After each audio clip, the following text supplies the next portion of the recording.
To hold us accountable, it's always good to have a real life farmer uh, tell us the scoop.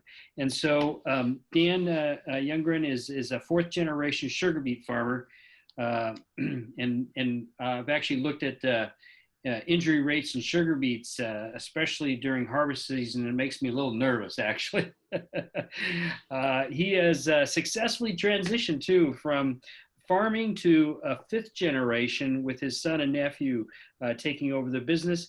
He's also served as the vice president of the American Sugarbeet Growers Association. So with that, Dan, you can hold us accountable and give us your perspective. I really appreciate your time. Well, thank you, Jeff, and good afternoon, everybody. And first off, I want to thank Carla, Jane, and Florence.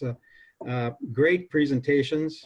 I don't have slides because the three previous have slided everybody into exactly why we're having this discussion. I am the poster child of an aging farmer. Let's put it that way. I am 60 years old. I also understand that, you know what, if we're going to do this, we have to make sure that it happens in a timely fashion. And what is a definition of a timely fashion to have a successful transfer, let's call it? Well, it's not 3 to 5 years. I started doing this 10 to 15 years ago.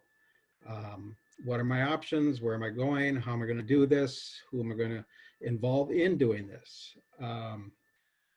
It's a tough thing to give up the reins and let somebody else take over. The best thing in life for me was when my son decided to come back. That gave me an out. If not for that, I was staring at an auction sale, which is an easy out, but is so costly to the price of the farm. So having my son come back is an easy transfer, just moving everything out along to the side with some caveats on how he's going to take care of his mother and myself, and things will transfer naturally. Again, it's hard to do that. But, you know, we go back and we have to understand that we as farmers don't want to be doing this forever. We do want to retire. We do want to enjoy some sort of normal life after working. Now, a definition of a retiring farmer doesn't mean he just stops doing anything, because you know what? Stopping doing what you love to do, that you've done for your whole life, will put 2 feet in the grave. You need to continue to be active. So as a farmer myself, I'm going to retire. And what does that mean? Well, that just means I'm going to move to another tractor with a different button in it, which takes all the responsibilities off of my shoulders, which compounds the stress and the mental fatigue that farmers nowadays take on. I've had this discussion with lots of friends and colleagues about the health of a farmer, and especially an aging farmer. Mental health is probably at the top of the list, not necessarily physical. The mental part that we go through with right now with the markets the way they are, trade negotiations that we're dealing with, along with lawmaking, and let's throw a little virus on top of everything that we got right now. It's just a lot of stress, and stress, if you don't breathe, will get you. You know, you have to always understand that, you know, the one thing that I got from my father and my uncle, and that I passed on to my son, is the serenity that, you know, grant me the serenity to accept the things I can't change, and the courage to change the things I can, and wisdom to know the difference. If you sit back and you piece that out and go through your day like that, that is 75% of the problems that every farmer out there today has. And it's not in Minnesota, but it's in California, it's in New York, it's in Florida, Texas, everywhere across this whole country. Understand that there's things you can and there's things that you can't. Deal with the things that you can, and you're going to add 5 to 7 years onto your life. We heard that. So working through all of this is difficult at times, there's no question, but at the end of the day, there's some satisfaction in where you're going to get to. Um, I've been looking forward to retiring for the better part of 10 years. I'm not quite there yet, but every day gets me a little bit closer. So we look forward to that in things that we can do. I mentioned the ongoing problems that we do have in the farming sector. I've been lucky enough to sit on boards that have given me the opportunity to go to Washington, D.C., to talk to lawmakers, senators, congressmen on change and how to keep things moving in the ag sector. The countless hours of lobbying with these people, helping them to understand our issues that we need to continue to work towards to make agriculture a industry that is front and foremost. Making new laws and whatnot.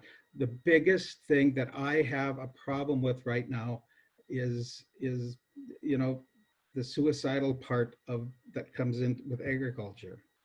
The mental stress, the anguish, the pressure.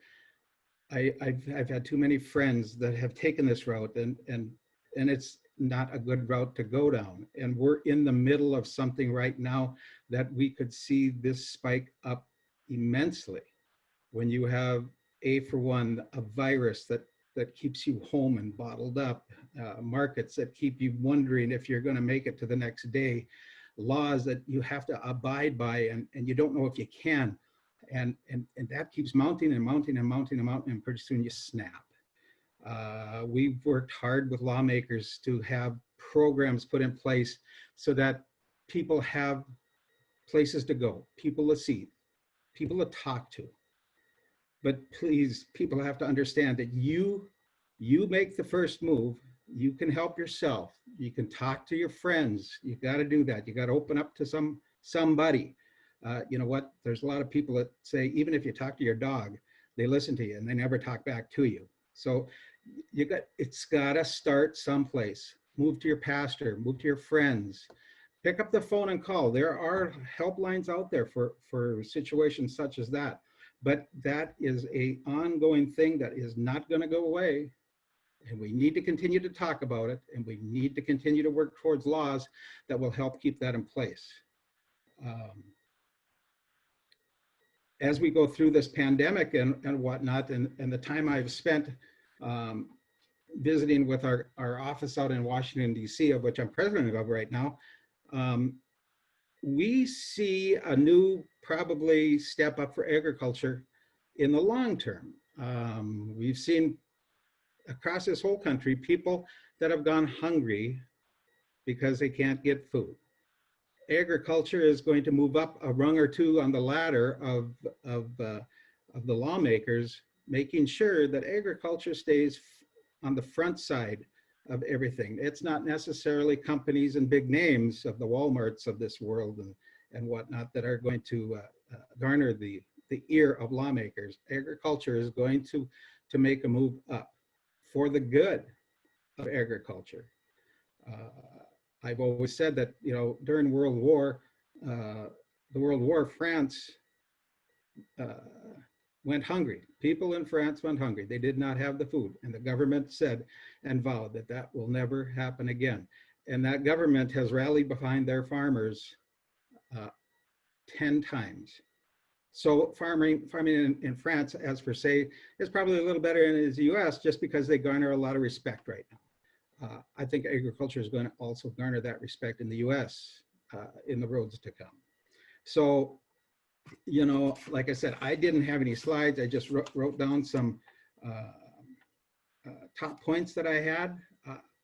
I would be willing to talk to anybody, answer any questions that anybody has. We just got to keep agriculture starting to move down, get the younger people back in. It's tough. The investments are huge.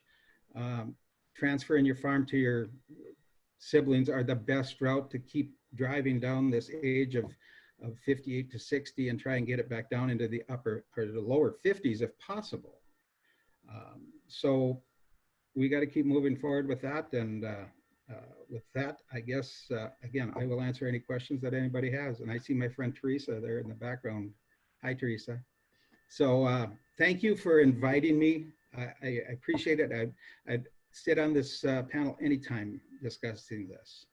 So thank you.